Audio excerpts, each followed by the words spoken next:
Let's start with a little story about a place you might know all too well, the should-be universe. This is the universe that exists in our minds, fueled by the thoughts and expectations of how things should be.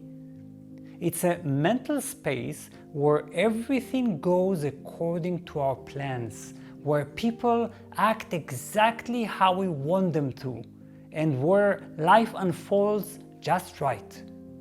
Sounds nice, doesn't it? But here's the catch. This universe isn't real. It's a creation of our minds, born from our refusal to adapt to reality as it is. In the should-be universe, our minds argue with what's happening. They say this isn't how it's supposed to be. We feel irritation and tension with every unexpected change, big or small, before reluctantly moving on. We crave control and stability, resisting any change unless it's on our terms. On the surface, we might adjust because we have no choice. But inside, we hold on to bitterness, frustration, and a sense of being wronged by life. This inner split is the source of so much of our suffering. The struggle between what is and what should be creates an ongoing conflict within us. We resist, contract, and refuse to move gracefully with life's changes. This resistance doesn't just cause temporary discomfort, it ages our minds. You see, the more we cling to the should-be universe, the more rigid and inflexible we become.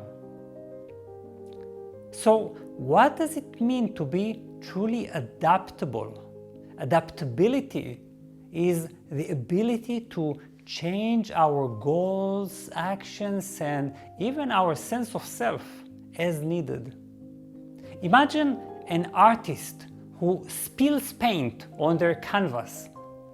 Instead of getting upset, they see it as an opportunity and incorporate the spill into a new design, creating something unexpected, something beautiful.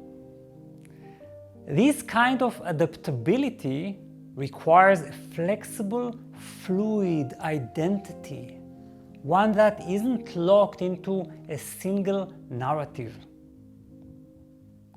Now, you might have noticed that I've been careful not to use the common word acceptance. That's because adaptability is much more than just accepting reality. Acceptance can sometimes feel passive, like you're surrendering or giving up. But adaptability is active. It's about moving and transforming with reality, not just sitting back and letting things happen. Imagine you're a river flowing through a landscape. Acceptance might look like water calmly sitting in a stagnant pond, unchanging, still. But adaptability is like a flowing river that shapes itself to the landscape, moving over rocks, around bends, and through narrow channels. It's dynamic, alive, and always adjusting to fit the moment. So when we talk about aligning our minds with reality, we're talking about being like that flowing river, always ready to adapt, to reshape, and to keep moving.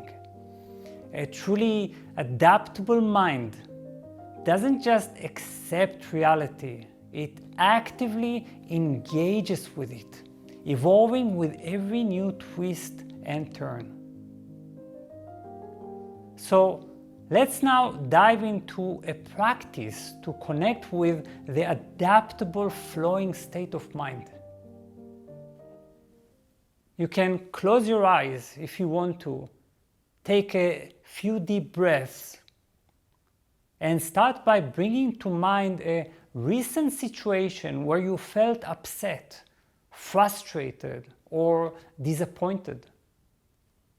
Something that just didn't go the way you expected. It could be as simple as a missed bus, a tough conversation, or plans that fell through. And as you recall this moment, notice what thoughts and emotions arise. Pay attention to the shoulds that pop up, the mental arguments with reality.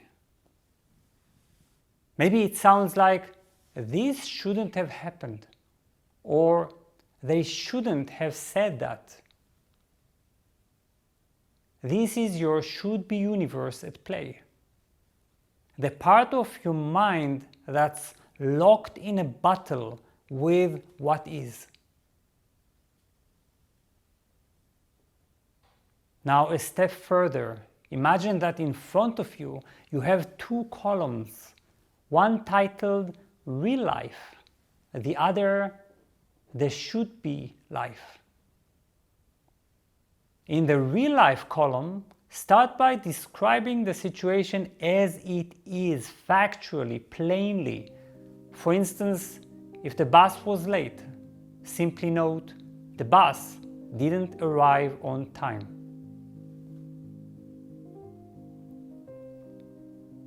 In the should-be life column, let your mind fill in what it believes should have happened. Perhaps it says, the bus should have been on time. I should never have had to wait.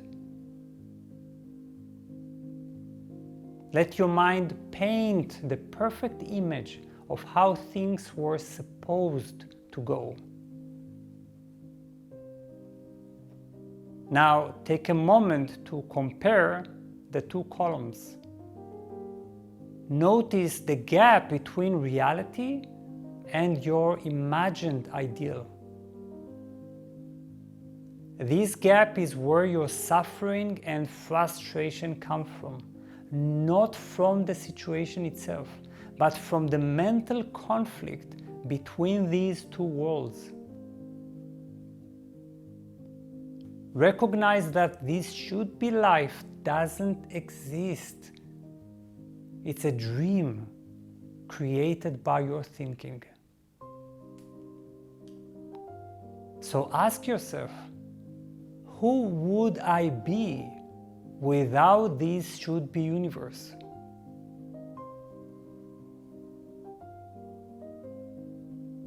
What would this moment look like if I let go of the fantasy and aligned with reality instead?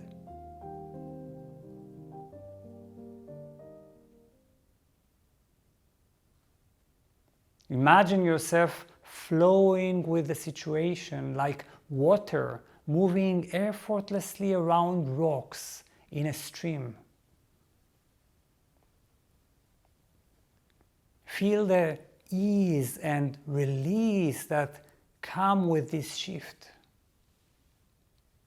Notice how your body feels lighter, your mind quieter.